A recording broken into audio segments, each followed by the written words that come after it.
What makes a country the happiest in the world? Is it wealth, is it power, or is it something more profound? Let's embark on a journey and unravel the truth together. Happiness, a concept so simple yet so complex. It's something we all strive for, yet its definition varies dramatically from person to person, let alone from one country to another. Some measure it with wealth, others with power, and some with a sense of accomplishment. But is there a one-size-fits-all recipe for happiness? In the midst of these varying perceptions, there lies a small nation nestled in the folds of the mighty Himalayas. A country that has defied the conventional parameters of happiness and has carved its unique path. Welcome to Bhutan, a country that has been declared as the happiest in the world. In the heart of the Himalayas, Bhutan measures its success not by gross domestic product, but by gross national happiness. You might be wondering, what is gross national happiness? How does it differ from the more commonly known gross domestic product? Let's unravel this fascinating concept together. Gross national happiness, or GNH, is a philosophy that guides the government of Bhutan. Unlike gross domestic product, which focuses solely on economic growth, GNH measures the collective happiness of a nation. It's a holistic approach to development, recognizing that economic prosperity should not come at the expense of culture, the environment, or good governance. So, how is gross national happiness measured, you ask? Well, it's not as simple as tallying up smiles. It's a complex process involving the measurement of 9 domains, including psychological well-being, health, education, and living standards, among others. In essence, it's a comprehensive assessment of the well-being of Bhutan's people. Now let's delve into the 4 pillars of gross national happiness. First up, sustainable development. This pillar advocates for a balanced progress that considers the long-term consequences of economic actions. It's about ensuring future generations can enjoy the same, if not better, quality of life. Next, we have the preservation and promotion of cultural values. In Bhutan, traditions and customs are not relics of the past. They're living, breathing aspects of Bhutanese life, and preserving them is crucial to maintaining the unique identity of the nation.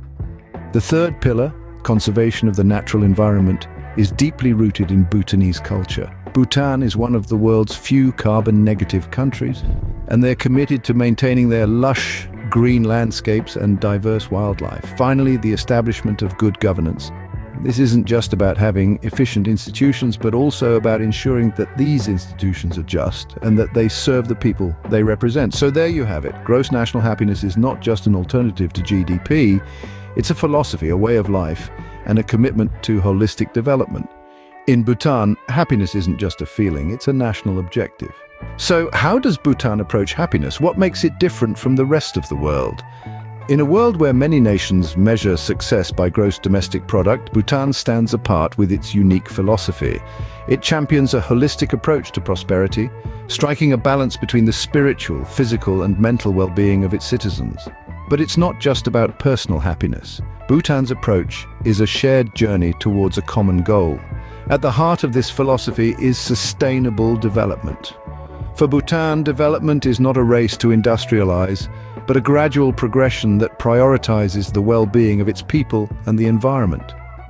The country is committed to being carbon neutral, with over 60% of its land area under forest cover, and it generates most of its energy from renewable sources. It's a testament to Bhutan's belief that economic growth should never come at the expense of the environment. Preservation of culture is another cornerstone of Bhutan's approach. Bhutanese culture, with its vibrant festivals, traditional arts, and rich history, is seen as a source of happiness. The government actively promotes and preserves this culture as a means of fostering national identity and unity. From requiring traditional dress in public places to safeguarding ancient art forms, Bhutan ensures that its cultural heritage remains alive and well. Finally, Bhutan places great emphasis on environmental conservation. The nation's commitment to maintaining its biodiversity is unparalleled. National parks, wildlife sanctuaries, and protected areas cover more than half of the country. Bhutan is the only country in the world that is not only carbon neutral but carbon negative, absorbing more carbon dioxide than it emits. Bhutan's approach to happiness is a refreshing contrast to the conventional notion of progress. It's a reminder that happiness is not just about material wealth, but about living in harmony with nature, preserving one's culture, and striving for sustainable development. For Bhutan, happiness is a collective journey towards a common goal. What can we learn from Bhutan? How can we apply its principles to our own lives? Bhutan, the land of the thunder dragon, offers us a unique perspective on how to approach our lives. It teaches us to prioritize our well-being over the pursuit of material wealth. Imagine, instead of chasing after the latest gadgets or promotions, we focused on what truly brings us joy and fulfillment. Bhutan also shows us the value of preserving cultural heritage. In an age where globalization threatens to erase unique traditions, Bhutan stands firm, celebrating its rich cultural tapestry. Imagine if we too took the time to appreciate and preserve our own cultural roots. And of course, Bhutan's dedication to protecting the environment is a lesson for us all. The country understands that our happiness is intrinsically linked to the health of our planet. Imagine if we all treated Mother Earth with the same respect and care. While each country is unique, Bhutan offers a compelling example of a different way to measure success. In a world obsessed with material wealth and economic growth, Bhutan stands out as a beacon of happiness. This small Himalayan kingdom has shown us that there is another way to measure success. Instead of focusing solely on gross domestic product, Bhutan has introduced us to the concept of gross national happiness, a refreshing model that values spiritual, physical, social, and environmental health above economic gain. Bhutan's unique approach puts people and their well-being at the heart of its policies. From the preservation of its stunning natural landscapes to the promotion of its rich cultural heritage, Bhutan is demonstrating that sustainable development and happiness can indeed go hand in hand. The lessons we can learn from Bhutan are numerous. It challenges us to rethink our priorities, to consider a more holistic, balanced approach to life.